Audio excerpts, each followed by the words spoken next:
again, and thank you as always to AIU for another opportunity to share another class. As Dr. Velson mentioned this morning, I wanted to kind of try and link today's class to what I think most people would agree is a fairly important global issue, which revolves around the elections in the United States. I know that most of our students are do not live in the United States. But obviously, in the globally connected world in which we live, the election of a very powerful country has repercussions around the world. I do not want to make any sort of, I guess you could say, political statements on which party I think is best, who you should vote for, or anything like that. That's not my purpose. However, I do believe that the current state of politics, of the political strategies of governing our societies are changing. And I think that today especially is a great moment to continue reflecting on how the idea and ideals of democracy are changing due to the world in which we're living, due to new power structures, due to different challenges that we are collectively facing. In the last class, shared about 2 weeks ago, I started this, I guess, this series of classes. I want to share, I've outlined 4 different classes that are generally around the idea of some of the political challenges we're facing today and how we can rescue the ideas of democracy. So for those of you who were in last class, we talked a little bit about the work of a philosopher by the name of Byung-Chul Han, who talked about how the new kind of cultural, technological milieu in which we're living, where we are constantly bombarded by information, makes it very, very difficult for people to come together and to discuss and debate around a common theme. And Byung-Chul Han, as we talked about in the last class, made this distinction that this space of discourse, of debate, of coming together is fundamental for democracy.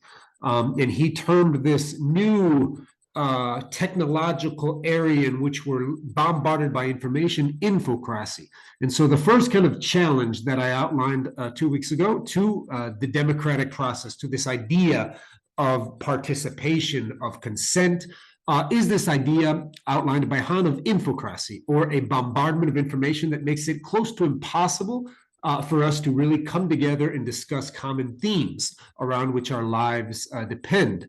Today, I want to outline a second, I think, challenge to the ideals of democracy, and that is the idea of monarchy. Obviously, monarchy and democracy have always been kind of diametrically opposed, right? It's a dichotomy of 2 different ways of understanding, whether it be a strong king or queen or rule by the people. And throughout history, there have always been kind of this challenge, this fight between, the rule by one, monarchies, and the rule by many, democracies.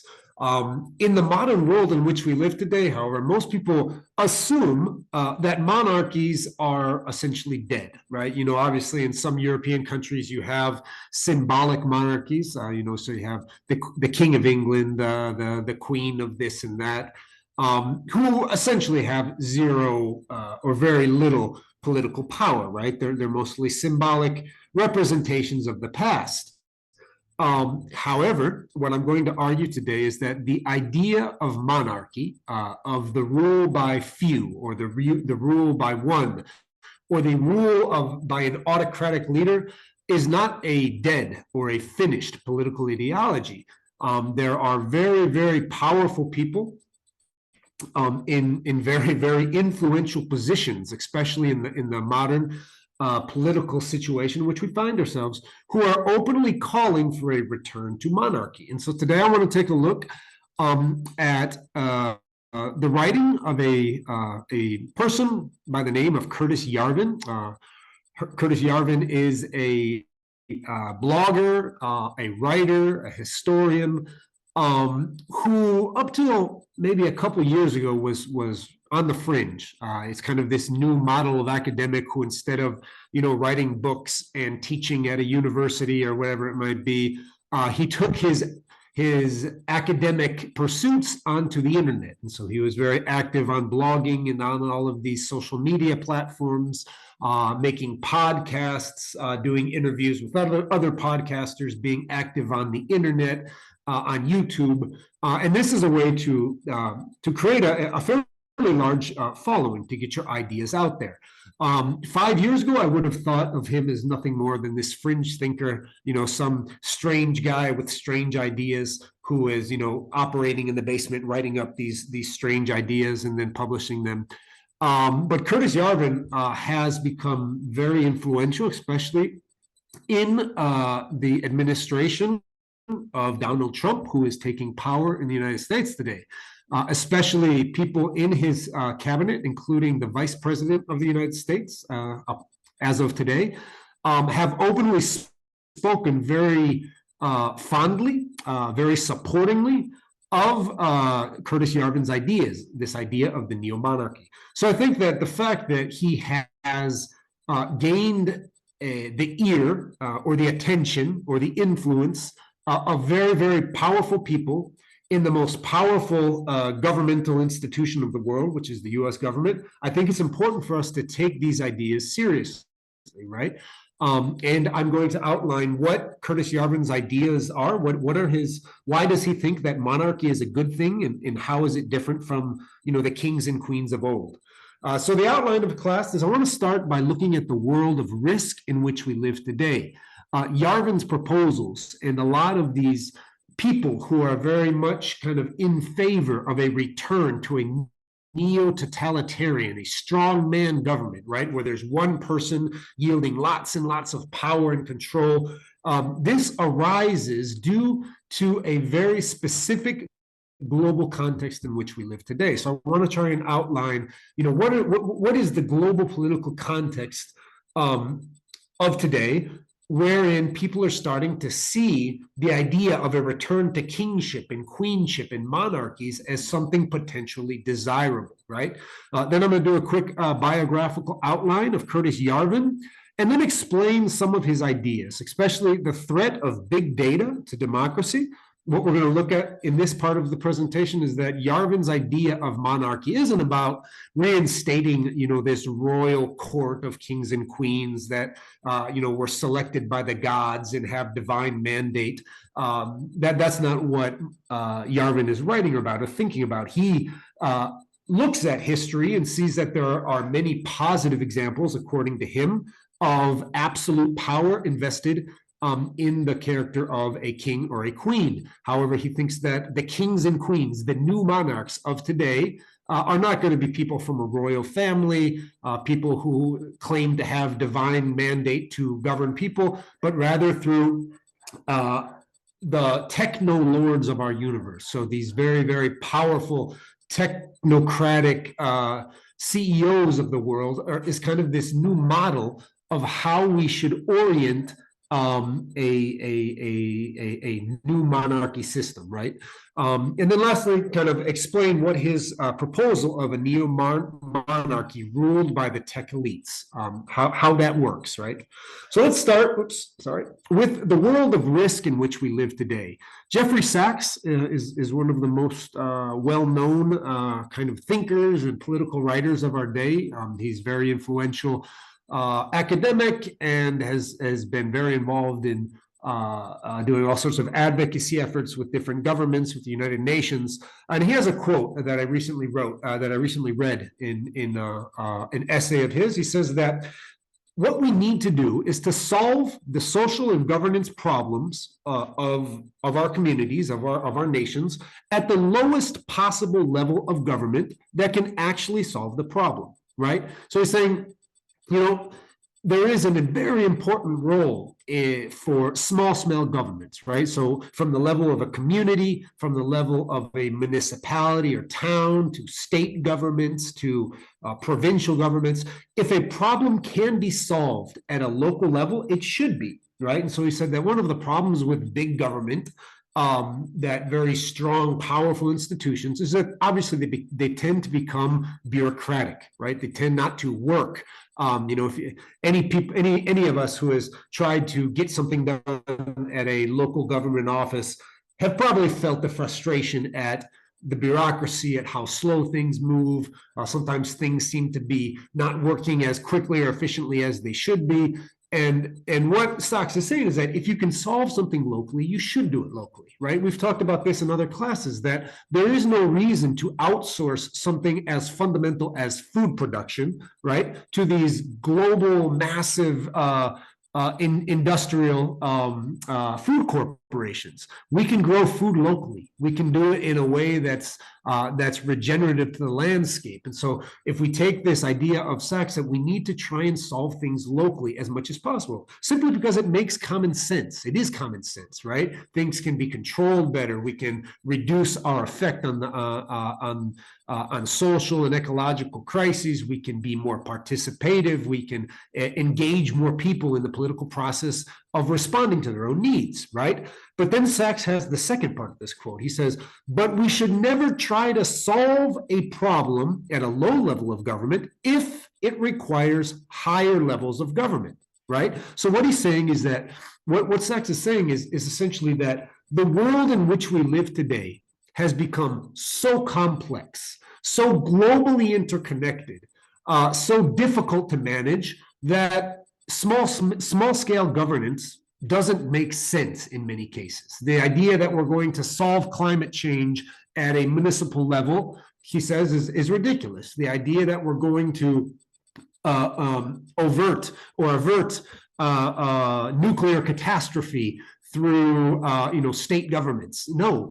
And so what he's saying is that in a world that's dominated by climate breakdown, global trade, complex supply lines, very serious nuclear risks, global pandemics, runaway artificial intelligence systems, and dozens of other potentially catastrophic and existential risks, the question being asked by many important global strategists, such as Jeffrey Sachs and many others, is, can direct, localized, empowering democracy directly and effectively respond to these challenges, right? This idea that throughout history, there's always been thinkers that say that democracy is an ideal that works best at the lowest possible level, right? So even like on a family level, right? When a family sits down around the dinner table and we discuss, how we can better orient our lives, how we can work together to make sure the house is clean, make sure that our food is on the table, make sure that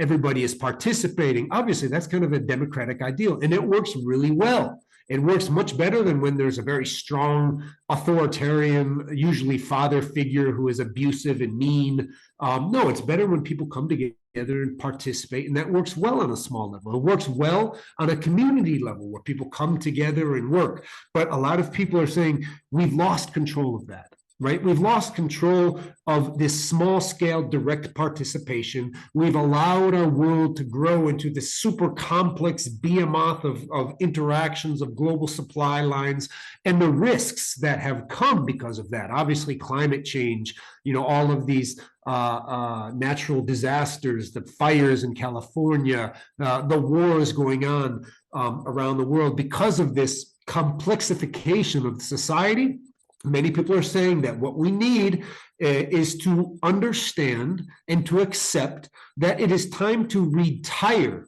or get rid of the idea of democracy. There are people openly saying this, not just Curtis Yarvin, but Jeffrey Sachs in many ways is saying this. He's saying that, we can't rely on local government schemes. We can't even rely on national governments to try and solve complex issues. We need, and he's a big proponent of the United Nations and this idea of a global governance structure, right?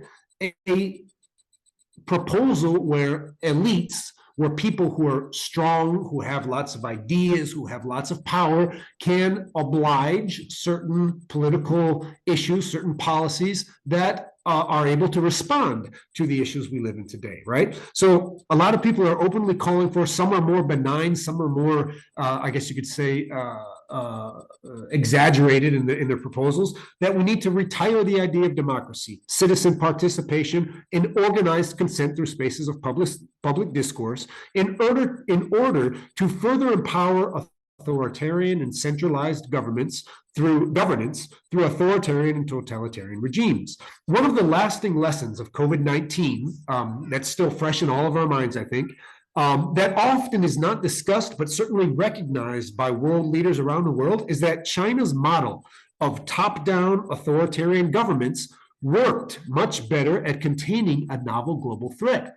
Just to remind us all, at the end of 2019, beginning of 2020, a pandemic, a novel virus emerged, and we don't have to talk about how that emerged or what happened, but it emerged in a certain province of China, right? And when nobody knew really what this virus was, we knew that it was highly contagious, that it was killing lots of people, and it spread around the world. But the place where it started, right? It was the only place where it was essentially contained. And China was pretty much the only country in the world that was able to essentially adopt a zero COVID policy, and they were successful. So they implemented mandatory large-scale testing. They made every Chinese citizen download an app on their phones where they were constantly tracked. So that you could not leave your house unless you were allowed to by a top-down state authority who was tracking the movement of every person in the country. Billion people. $1.5 billion people. Mandatory isolation. If you were infected, it's not that they said you should quarantine in your house, it's that you have to. And if you leave, you're going to be thrown in jail, you're going to have fines and things like that.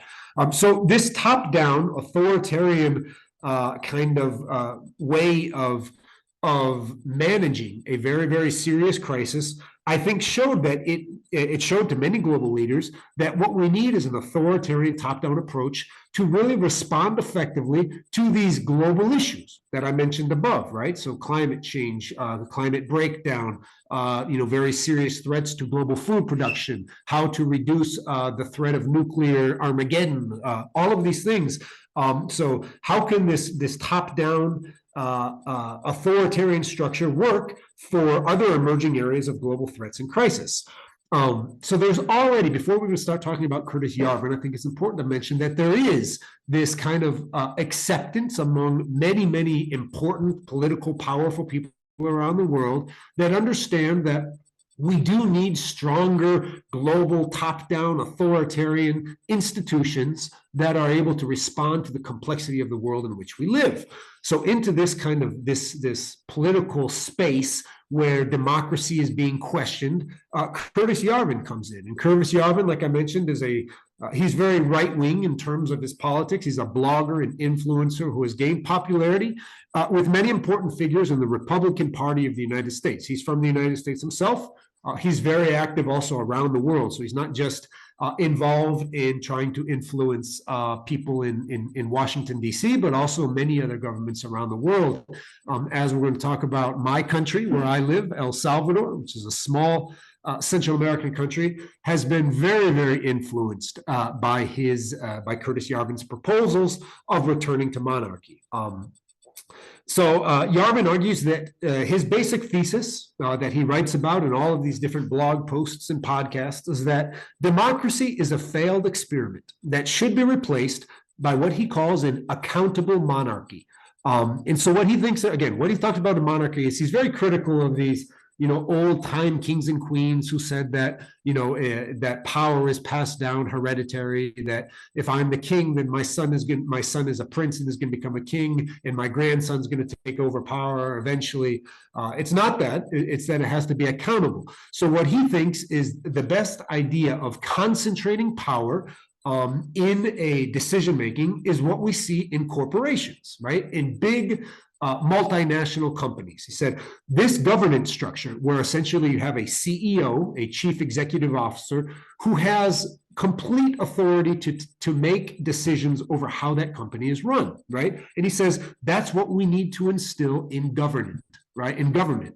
We need to get rid of this idea of people being elected, of citizens around the country coming together to discuss which issue is best, and it takes a lot of time to think about these things. No, what we need is a top-down, effective, efficient, authoritarian decision-making structure, as happens in these huge companies like Google and Apple and Amazon. Right? He sees in these authoritarian structures a model for how nations should be structured.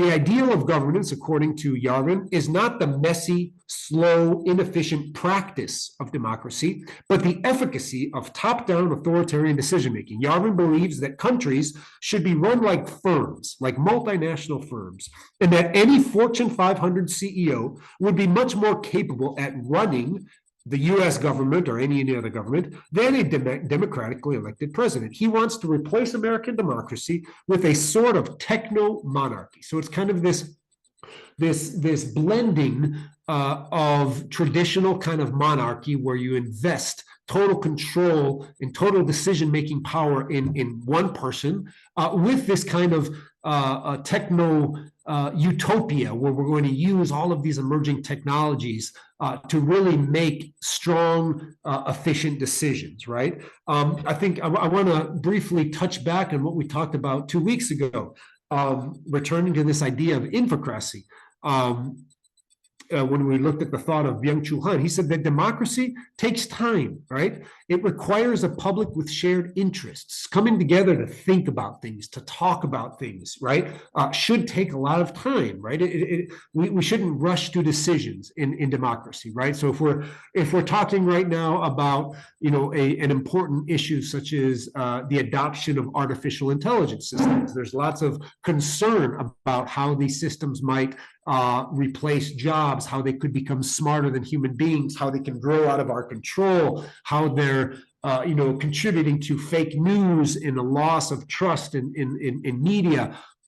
This is a serious issue, right? And in a democracy, the adoption of artificial intelligence systems should be suspended while people debate, while we think about things and come together and have a true kind of discourse about the costs and benefits, the pros and cons of this technology on our society. But that takes time, right? In the era of infocracy, the constant bombardment of information fractures time and information, right? And fractures time and attention. And the personalization of the internet narrows and limits our life world and disintegrates our democracy. This shrinks and limits our life world and disintegrates our democracy, right? So what we have is that people, it's hard to come together and make decisions on things because our society is so complex, because things move so fast, right? And so what these big tech companies like Amazon and Google and Apple and all of Tesla and all of the companies run by Elon Musk and now OpenAI and these big AI companies,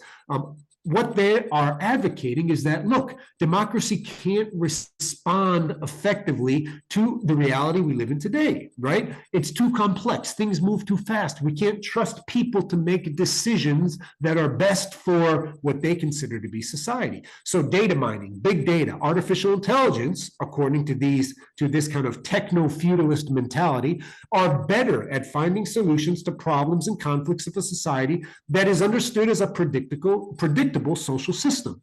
From the ideals of big data, society is nothing more than an algorithm, right? It's just something that we have to let these artificial intelligence systems learn how to decide what is best for us, right? These solutions that are created by big data are considered to be beneficial to all members of society who, due to their limited information processing capabilities, would not be able to find solutions on their own, right? So this idea of big data is that we can't trust people to use the democratic process for their own good. We need to rely on technology. Thus, big data and AI are considered to be more rational than humans. Digital rationality is considered far superior to communicative rationality, right? We should trust more the algorithm than we should trust our neighbor, than we should trust our fellow citizens. And the idea is that politicians will be replaced by experts in computer scientists and AI systems that will manage society based on the massive collection and interpretation of digital data. If we combine this political option of big data, of big tech companies, with Curtis Yarvin's idea, what Curtis Yarvin is saying is, yes, this is all true, and we need to concentrate power in one very strong kind of techno-dictator, right, who's going to ensure that big data, that AI, that the algorithms make the best choices, in theory, for society. The Dataist manifesto was written recently, and it says that if you experience something, record it. If you record something, upload it. If you upload something, share it, right? We need to, what our task as citizens, as people, as individuals, is to constantly feed the system data, right? Track every movement, every thought, every idea we have, so that the big system, run by big data, run by big tech companies, managed by this neo-monarch that Curtis Yarvin discussed, can manage our affairs. Dataists further believe that given enough biometric data and computing power, this all-encompassing system could understand humans much better than we understand ourselves. Once that happens, humans will lose their authority.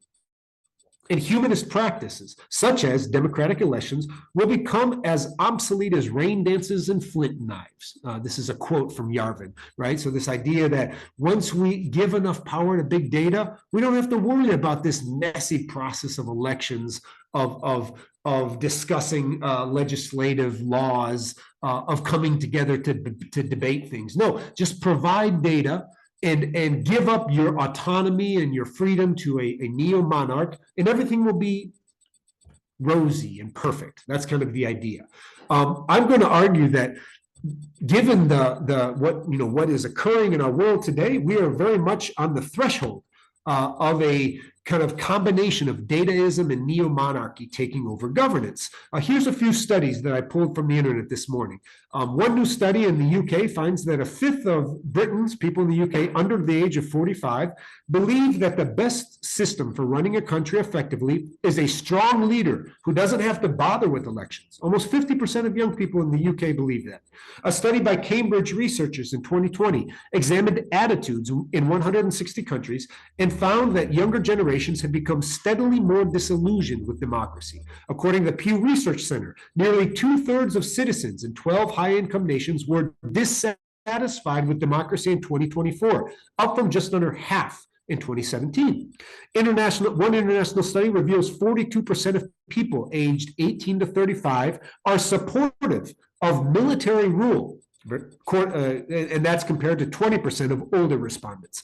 That same study said that more than a third, 35% of young people, felt a strong leader who did not hold elections or consult parliament was a good way to run a country. If you look at these graphs, this is a percentage of people who say it is essential to live in a democracy. Older generations, people who are born in the 1930s, 1940s, 1950s, 1960s, people who lived under dictatorships and strong authoritarian governments, believe that democracy is very, very important. But the younger generations, people born in the 70s, 80s, 90s, 2000s, are losing faith in democracy, are saying that maybe this idea of coming together, of sharing discourse, of creating citizen consent and forging through debate, this common place where we can live, is too hard. It's too messy. What we should have is a strong man who doesn't have to bother with elections, with parliaments, with elected, Congress people. Let's just give power to one person to fix the system.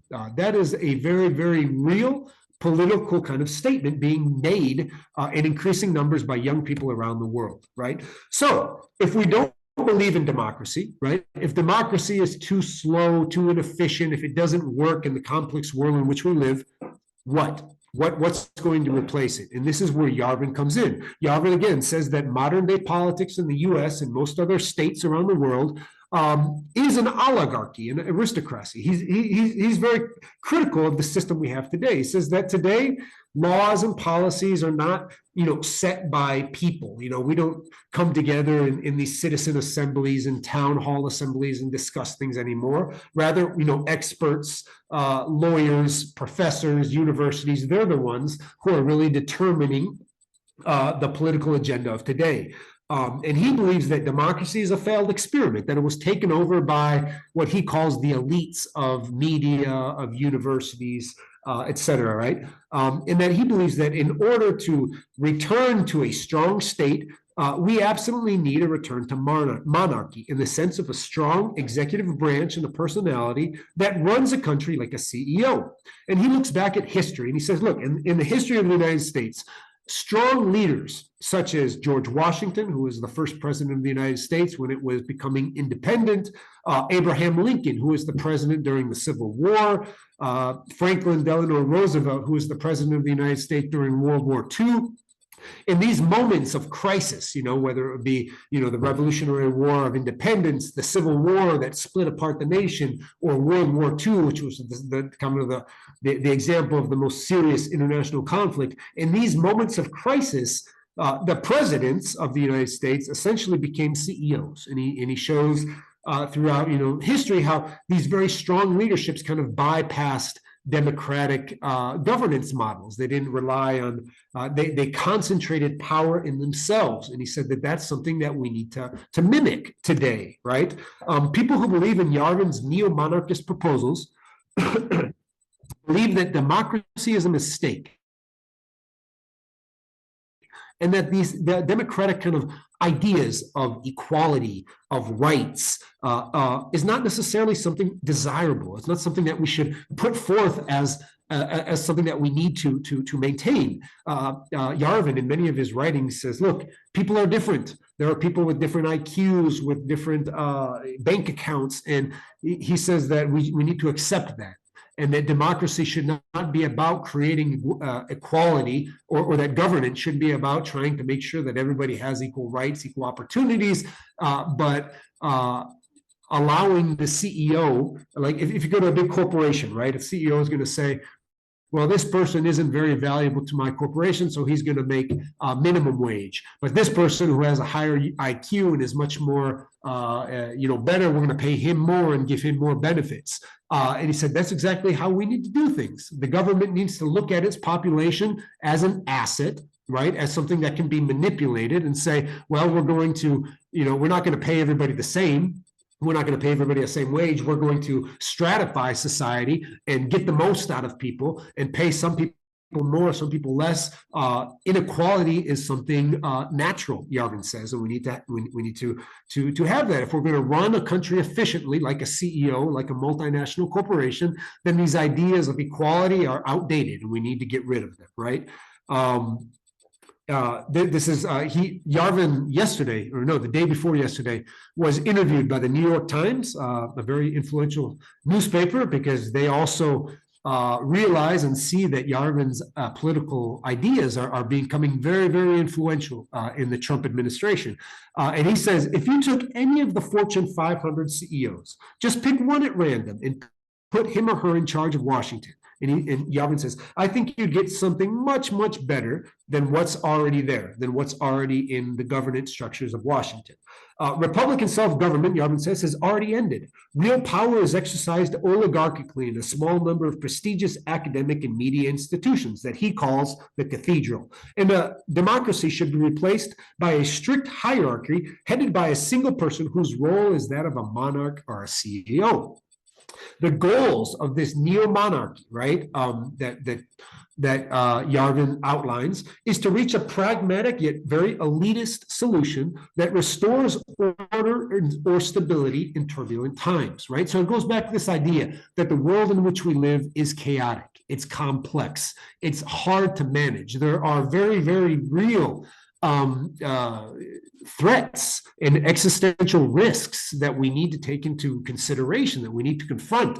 And because of these turbulent times, we need to cement power in this figure kind of a strongman CEO, right? In a world dominated by data, screens, emerging technologies, the neo-monarchist leader would be guided by AI algorithms algorithms and instilling a techno-feudalism in which power is concentrated in large corporations, which citizens depend on for the most fundamental aspects of their lives. So because we are so dominated by technologies today, many people say, as long as we have access to those technologies, we don't care about democracy. We don't care about political participation. And I think that's why you see this drastic drop-off in respect for democracy, especially amongst younger generations.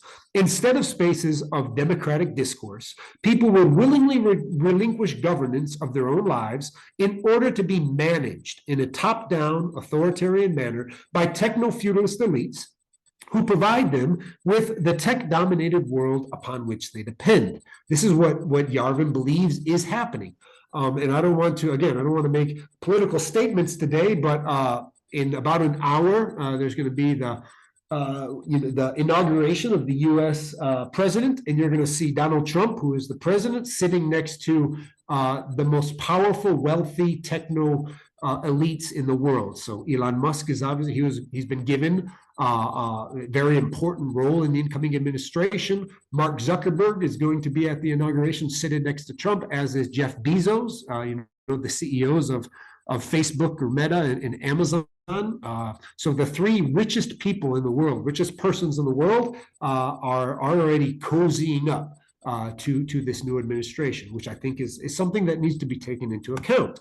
Yarvin, one of the things that's interesting about him, and I want us to listen to this, is that he actually outlines a step-by-step proposal of how you could theoretically install a CEO monarchy type of governance, an authoritarian government. He says that a would-be American autocrat should campaign on and win an electoral mandate, so he would use the democratic system by campaigning for an authoritarian program, right? I think just look back at the recent presidential election in the United States, and you can probably see that a lot of the proposals by the candidate who won are very authoritarian in nature, right? There's not a lot of democratic kind of ideals there.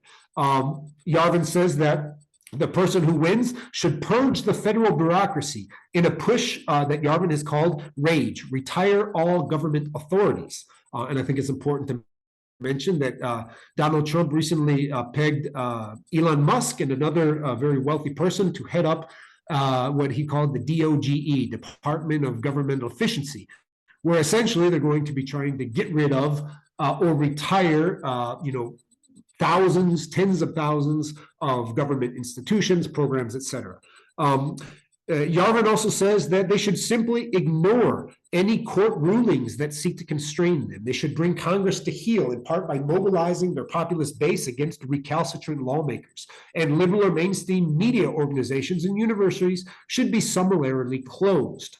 It wouldn't be unlawful, all of these kind of authoritarian top-down policies, Yarvin says, because the ruler would simply declare a state of emergency or a state of exception in his or her inaugural address. I'm not saying what is going to happen, but there are many people assuming that today or tomorrow or in the coming days, Donald Trump is going to at least call for a state of emergency, for example, in the entire border between the United States and Mexico. So kind of getting rid of the rule of law in order to start his program of kind of authoritarian measures, in this case of displacing migrants, of trying to deport millions and millions of families. So I think it'd be interesting to see how this program of how to install a CEO monarchy is kind of managed in the coming months, not just in the United States, but in other areas around the world where there are this movement towards totalitarian regimes. Giorgio Agamben is an Italian philosopher who writes a lot about the state of exception. He considers the state of exception is a political concept that describes a situation where the legal system is suspended in times of crisis. In this state, the sovereign, or in this case, the CEO monarch, has unlimited authority to impose order and violate the law. One of the essential characteristics of the state of exception, Agamben says, is the provisional abolition of distinction among legislative, executive, and judicial powers. Here shows its tendency to become a lasting practice of government, right? So as this CEO, new neo-monarch, takes power, one of the ways this happens is through declaring states of exception, of, in theory, temporarily suspending the rule of law, right? So that, and we saw this in COVID, right? There was a state of exception where, a lot of civil liberties and rights in democratic processes were suspended in order to fight against the pandemic. And what Agamben says is that what happens is when you install a state of exception, it never stops, right? Because the lawmakers, the power, the neo-monarchs of the world enjoy, and benefit from this increasing power that they have, right? The state of exception is the political point at which the juridical stops and the sovereign, a neo-totalitarian leader, unaccountability begins. It is where the dam of individual liberties breaks and a society is flooded with the sovereign power of the state. I also mentioned that El Salvador, the country where I live, especially during the last 3 or 4 years, has kind of been this testing ground for this idea of neo-monarchy. Here in the country where I live, we're always kind of known for rampant gang violence. And it was a very, very serious social problem. It was the most serious social issue that dominated the minds, and people were fearful. So this very, very real, palpable threat, which was the gang violence, 3 years ago, there was a state of emergency declared by our government. Nayib Bukele is the name of the president who came to power, elected through a democratic process. So 3 years ago, civil liberties were suspended through a state of emergency in order for the government to respond to the threat of violence, which essentially allowed them to throw all of the gang members in jail. Violence subsided, but the state of exception was never suspended, was never taken away, right? Rather, we continue to be in a state of exception today, where civil liberties and rights are suspended. The government has used this state of exception to essentially concentrate the legislative and judicial branches of power, amputating any real power influence of the Congress or of the courts. The courts do what the executive branch wants them to do. The Congress passes every law that is written from the executive state. There is no separation of power anymore. Another thing in El Salvador is the country is essentially governed by a CEO. Our president, Nayib Bukele, on his X or Twitter handle, once called himself the CEO of El Salvador, right? Implementing through autocratic measures a wide range of techno-feudal policies. The idea of adopting cryptocurrency, Bitcoin, as a national currency was not something that was debated upon as a country. Nayib Bukele said we're going to adopt Bitcoin as a national currency, and 2 days later it was passed by law. We recently El Salvador had a mining ban against mining metals in the country. The executive branch decided that they wanted to mine, and 3 days later that law was implemented. So all of this these techno-feudal policies go past the democratic decision-making, where there is debate, where there is discussion, that is essentially renounced, right? And one of the things that's interesting is that the population of El Salvador seems to willingly renounce democratic participation. Nayib Bukele continues to be extremely popular, 80% approval ratings, right? And people understand that they're losing, spaces of political participation, but people generally seem to be supportive and willing to do that. Going back to Yarvin's proposal of seeing the state as a firm, understanding the state of a firm is firstly a break with the historical idea that the state is the government by the people and for the people, right? We have to get rid of this idea, Yarvin says. We have to understand that the values of consent, democracy, participation, none of that matter. As a firm, the state has as its assets the land and the people under its jurisdiction. Those are the main assets of the state as a corporation, the state as a firm. One of the things that Yarvin says is that the nation is the owner of the people in a way that just totally spits in the face of Anglo-American liberal democratic thinking throughout history. He said, don't worry about this idea that people are sovereign, autonomous beings that need to be respected, that are, citizens that have inalienable rights. No. They are the property of the state. And the state has complete power to use these assets as it sees fit. This is another quote from recently. Curtis Yarvin visited El Salvador and gave a series of conferences. And in one of these conferences, he says, it is the state's mission to make sure that every person, every asset in the country realizes their full potential, to know all of those human beings are the property of the state and under the care of the state, and that the state needs to maximize their human potential in terms of the contribution they can make, right? So we're no longer individuals who have rights to create a life that we want, that, to really develop ourselves, to think about, how we can live life fully and completely. No.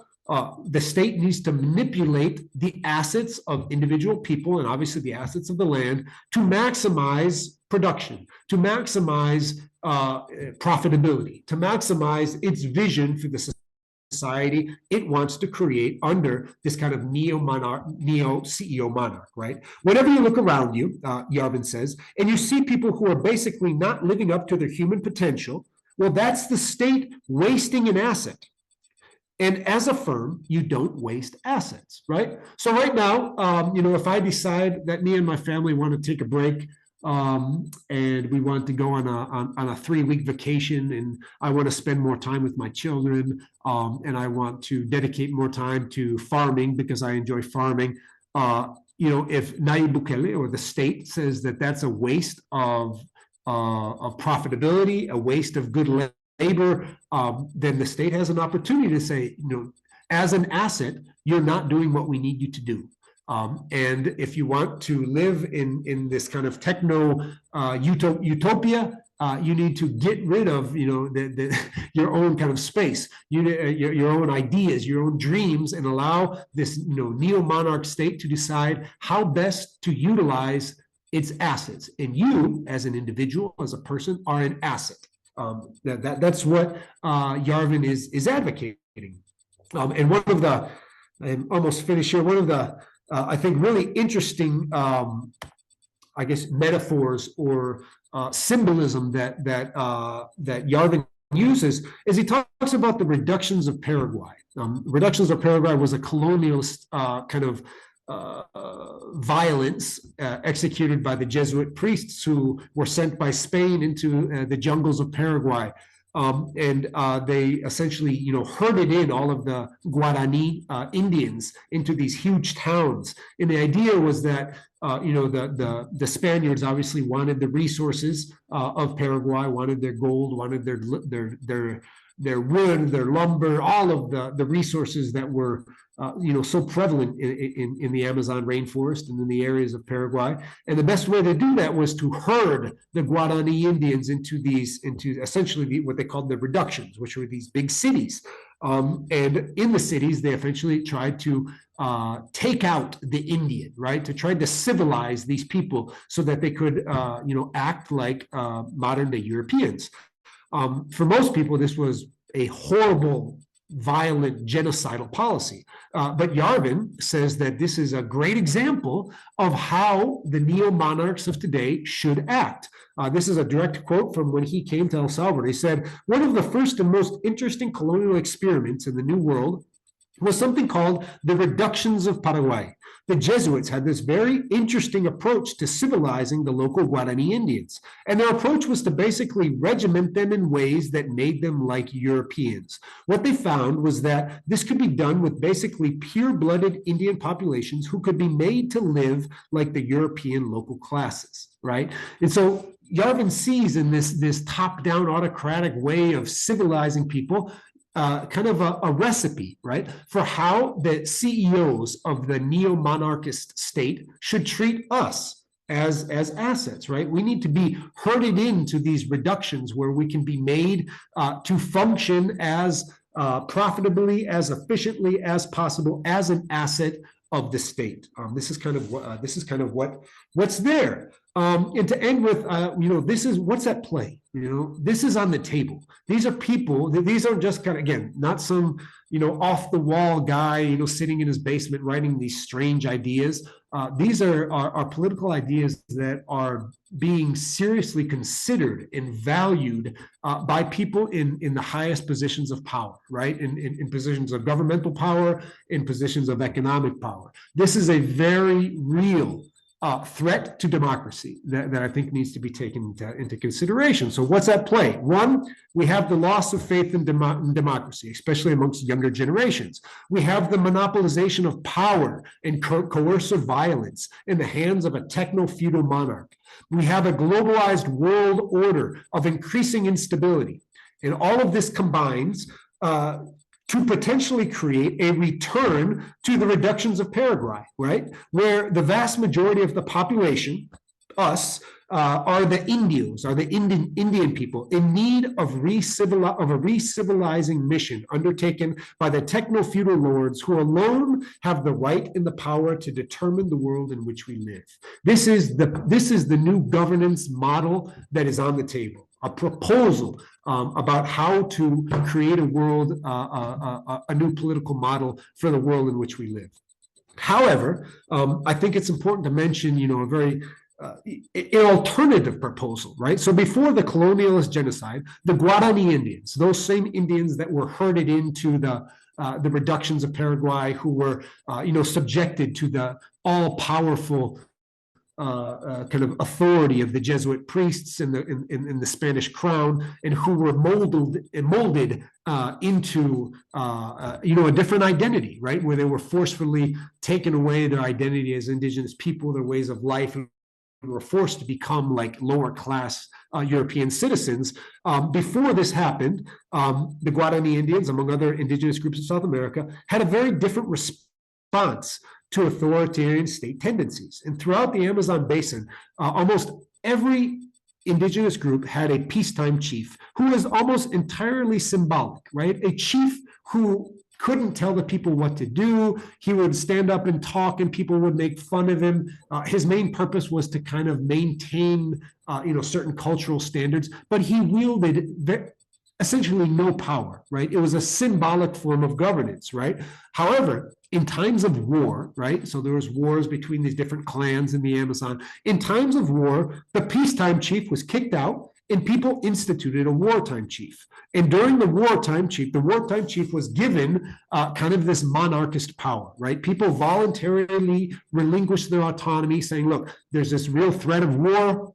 We need to listen to a person who's good at the gift of war. We're going to, give up our liberties, our freedoms, our autonomy, so that we can, fight this battle and get through this moment of instability, right? However, when the existential threat of war subsided, when the war was over, and these were, generally small-scale skirmishes that lasted maybe a week or 2 weeks or whatever, but when the existential threat of war was over, these indigenous groups sent the war chief packing, said, that's it, we don't need you anymore, be gone. And demanded a return of their autonomy. They reinstituted the symbolic peacetime chief, who really, didn't have a lot of power, where democratic participation, autonomous forms of living returned, right? And I would say that this is the urgent task of today. Retires a return to right scale where democratic participation makes most sense. We need to retake or reaffirm our belief